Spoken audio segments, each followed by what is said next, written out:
Norman Hughes, ladies and gentlemen.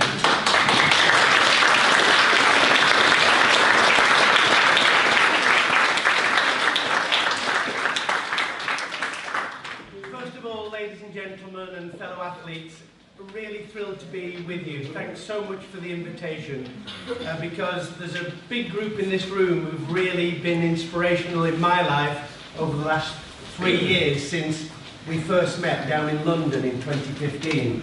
I just want to give you a bit of a background about the journey I've been on with European Hockey Federation.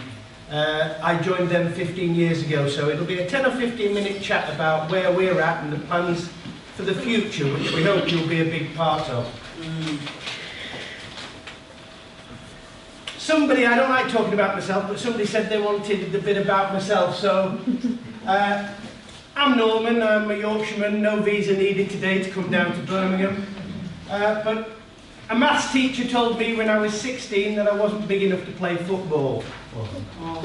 Yeah? So, my mates said, come and play hockey now. We all know hockey's a Nancy girls game, don't we? We don't want to play hockey, we rugby or football. Okay? So it took my mate about a month to really, I was big in cricket, but it took them about a month to really encourage me to take up this girls game called hockey. And then you get to know when the ball flies past your head that it's not a girls game anymore. But then I was very lucky. I had a couple of champions in Caldy Grange School up in Neston who pushed me for England schoolboys and then England under 22s at that stage. And then from there my career blossomed in terms of becoming England captain and going on to the World Cup in London 1986 and Los Angeles. Fantastic, the Olympics, and this is where I want the para hockey ID to get to. The Olympics is such a wonderful social experience where you meet friends for life, and it would be great to get our sport there in 12 years' time on the para hockey agenda. That's the push. Bearing in mind all the time our main focus is to get people playing. As Dave and Martin said, it's not about medals, it's about enjoying and having fun through your sport, whether that's swimming, cricket, hockey, tennis, football, doesn't matter.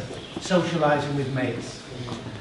So, I joined European Hockey Federation 15 years ago, and I attended back in around about 2010 an event called the Walter Meyer Memorial Tournament, Gedächtnisturnier in Mönchengladbach. And that was a memorial tournament for his son who was disabled, learning disability, but had died prematurely.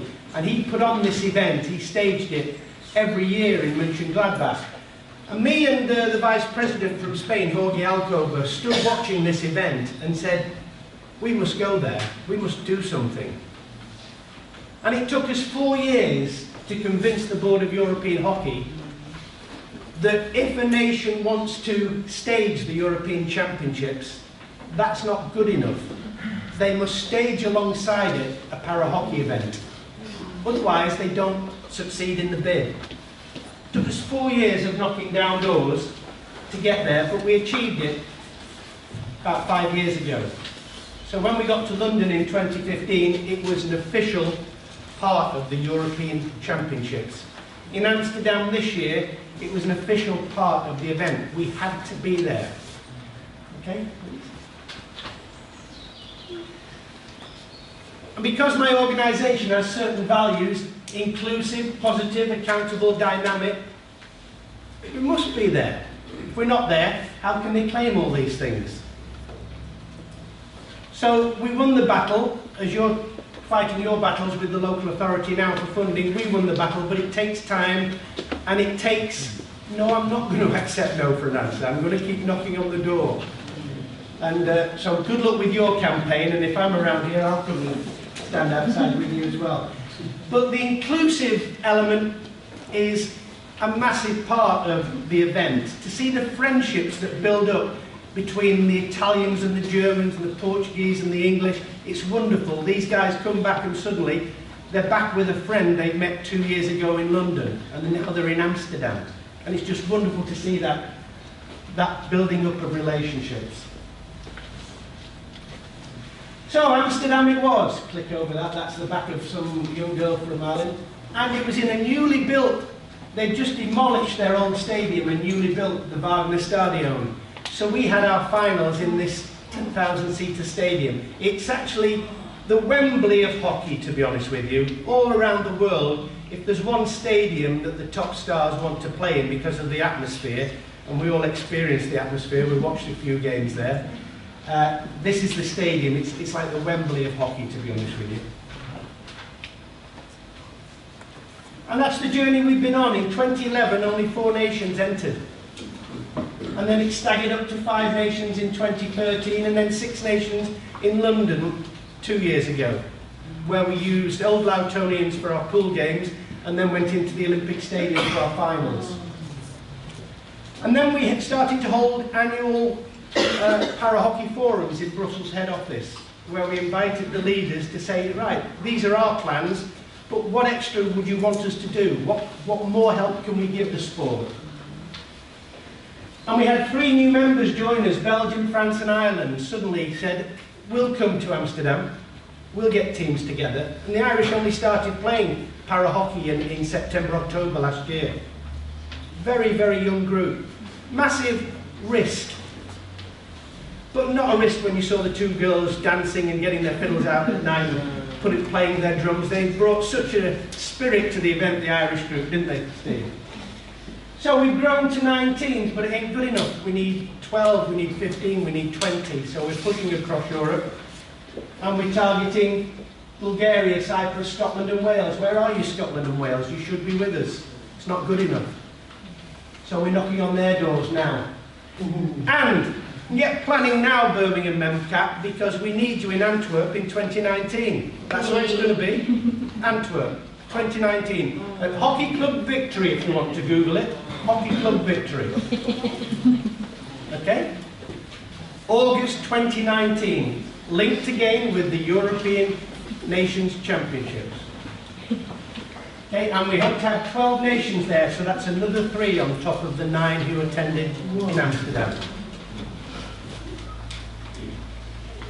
And next year, if you're up for it, next year, you got 3 offerings. A Special Olympics tournament in Holland, in July. Barcelona Football Club want you to go in June.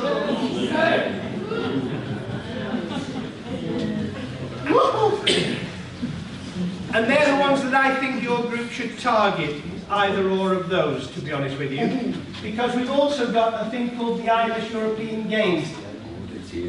And that's for the Paralympic journey, to try and get into INUS, because that's the world governing body, the World Sports Federation for Learning Disability Sport.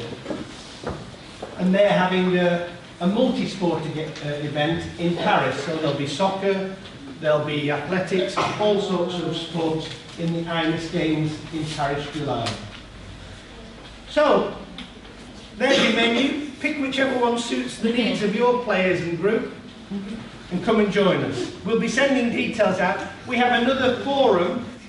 We have another forum in Brussels in December 17, where we hope 1 or 2 of your leaders will come and share ideas and say, yeah, actually in our plans it might be a bit stretching this year, but we'll come in 2019. Oh no, we're up for Barcelona or See their faces now. or Holland.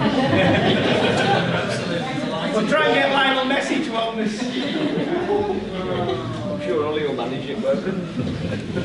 Why do we do it? Because, as Dave said, sport, just like music and other areas, is so important, bringing people together. So important. And that's why we do it. My daughter's disabled, she's got Batty's disorder. Up until 19, she was playing hockey at North level, swimming, tennis, and then the disorder hit her. She's now in a wheelchair, blind and can't talk. So I'm also a carer, so I understand the journey that you guys are on.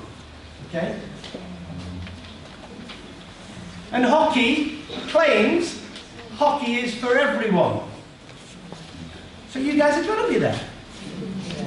Because you're part of the family. And that's it from me. I've got a video, but it's actually on my laptop, and we've got a bit of a technical problem, but we're going to try and sort it out. And it's a video of some of the experiences that we had in Amsterdam. You'll see a lot of faces in the room on the video if we can get it up and running for you.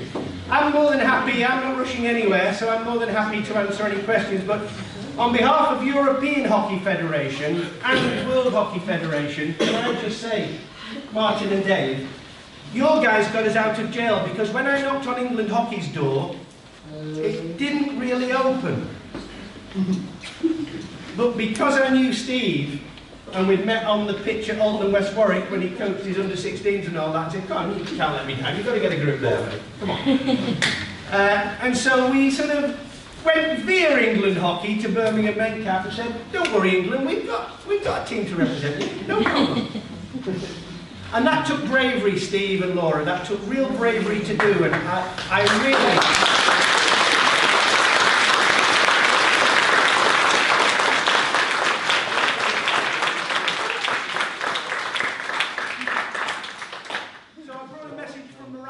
President, to say a big thank you for bringing your group to not only Amsterdam but London 2 years ago and making sure that England had success there. You were the champions of the pool this time. Well done everybody.